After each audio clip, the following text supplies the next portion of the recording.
Welcome, and thank you for joining The Logic of It All with your host, Reverend Gary Essex Sprunger. Hello. Thank you for following. I'm glad you could sit in on the conversation.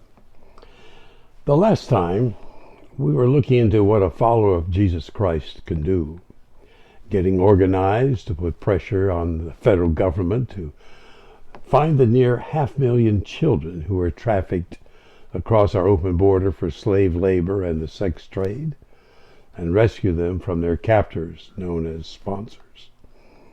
And another way to be a follower of Jesus is to vote for those who support Christian values, and then keep checking on Congress to be sure they're following those values as they vote. The moral issues in this nation are so extensive and expansive, we as individuals are powerless to take them on as individual people following what Jesus taught.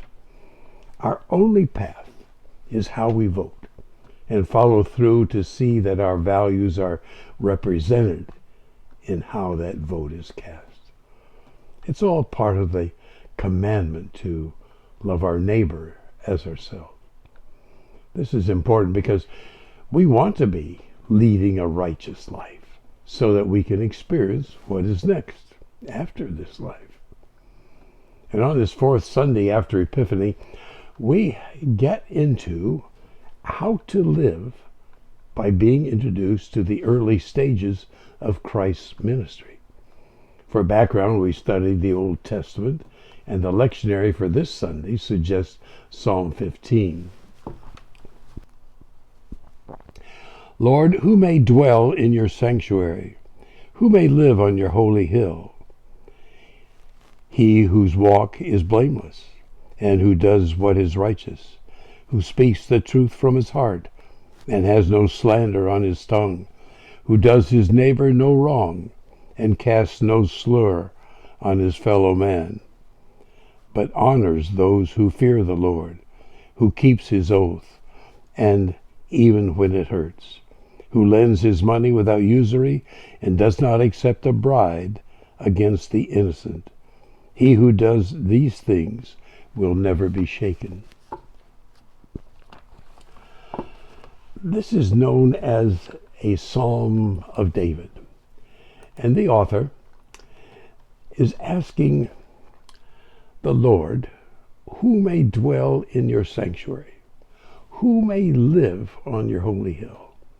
And the storyteller creates the Lord's answer, he who walks in righteousness. And it goes on, concluding, do all this, and you will never be shaken from living a righteous life. In the Old Testament, eternity with the Lord will be on a high place, up in the heavens, on a high hill where the Lord has his throne. The storytellers are mixing what they believe from what has been passed on during Old Testament times and what they still believe about mythological gods who had their thrones up where they could look down and keep watch on their believers. And this leads us to the scripture suggested from the New Testament by the lectionary, Matthew chapter 5, verses 1 through 12. This is known as the Beatitudes. Now when he saw the crowds, he went up to a mountainside and sat down. His disciples came to him, and he began to teach them, saying, Blessed are the poor in spirit, for theirs is the kingdom of heaven. Blessed are those who mourn, for they will be comforted. Blessed are the meek, for they will inherit the earth. Blessed are those who hunger and thirst for righteousness, for they will be filled. Blessed are the merciful, for they will be shown mercy. Blessed are the pure in heart, for they will see God. Blessed are the peacemakers, for they will be called sons of God. Blessed are those who are persecuted because of righteousness, for theirs is the kingdom of heaven. Blessed are you when people insult you, persecute you, and falsely say all kinds of evil things against you because of me. Rejoice and be glad, because great is your reward in heaven, for in the same way they persecuted the prophets who were before you. The Beatitudes differ from what was written in the Old Testament, in the Psalm, which focused on how to live a righteous life for the reward of reaching heaven. Here in Matthew, in addition, in how to live a righteous life, the reward is enjoying a better life here on earth as well as in heaven. The poor suggest physically poor, as well as being poor in their spiritual life. And ahead of them, there is the kingdom of heaven. Those who mourn will be comforted in this life. The word meek in Greek is praus and means not timid and weak, as we usually use the word in English. In this case, meek means strength under control, so that one is mild and gentle and humble. Meek, not weak or timid, but strong under control.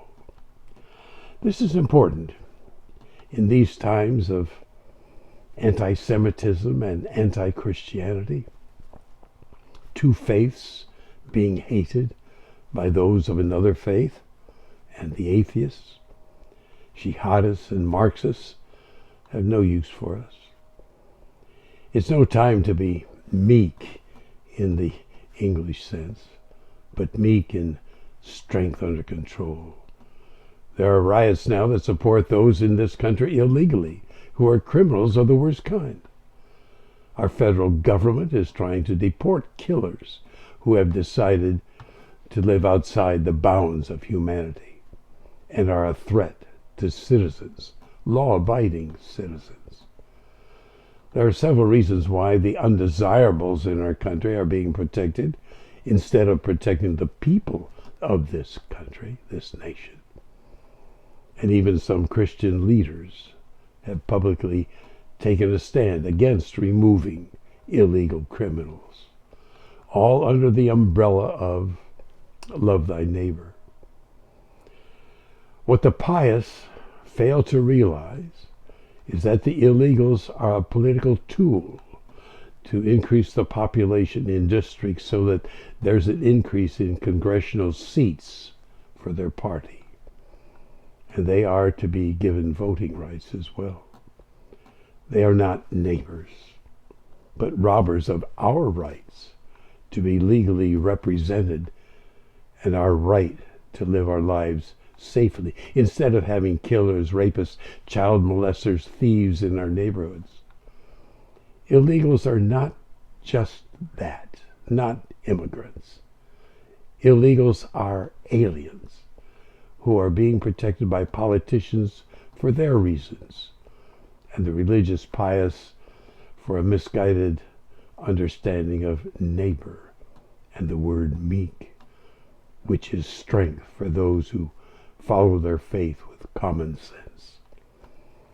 As citizens, we have the right to vote, to send people we believe share our moral views and common sense to Congress to represent us, as we try to live lives that reach out to do what is right, as we try to answer, who is my neighbor?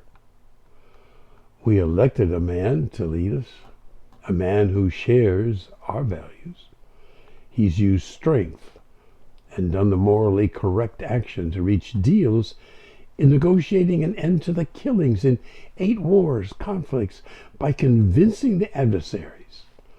It is more rewarding for their countries if they end the hostilities that kill and join the rest of the world economically, which will make their countries richer.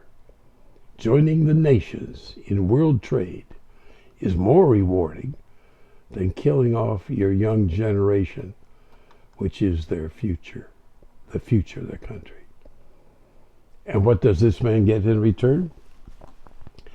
Those who want power at any cost do the list in the Beatitudes, insults him, persecutes, and falsely says all kinds of evil things against him, even openly suggesting he be removed, and not just from office. All because he has been doing what the majority of this nation wanted, according to their moral values. And those values are in our scriptures. And he's using power that we as individuals do not have, but our concern to do what is right in the world is being done for us through his actions, using his power, which we do not have. Those who want, at any cost, the power he has, do not represent me. Do they represent you and your values? We can vote, and we can pray for our nation, because their lust for power is splitting our country, like it did creating the Civil War, because they would not give up slavery. And today they are not representing their people, just themselves and their drive for power. Jesus taught we are to love God with all our heart, with all our soul, and with all our mind, with all our strength. And doing so, we can do no other than love our neighbor as ourselves. Let us do so, for ahead of us there is a heaven. Until next time, have a good rest of your day and sunshine tomorrow. Thank you for following The Logic of It All and the Hope for a Christian Reformation. If you have followed since episode 1, you're welcome to the website, thelogicofitall.com. Join us again for much, much more in The Logic of It All.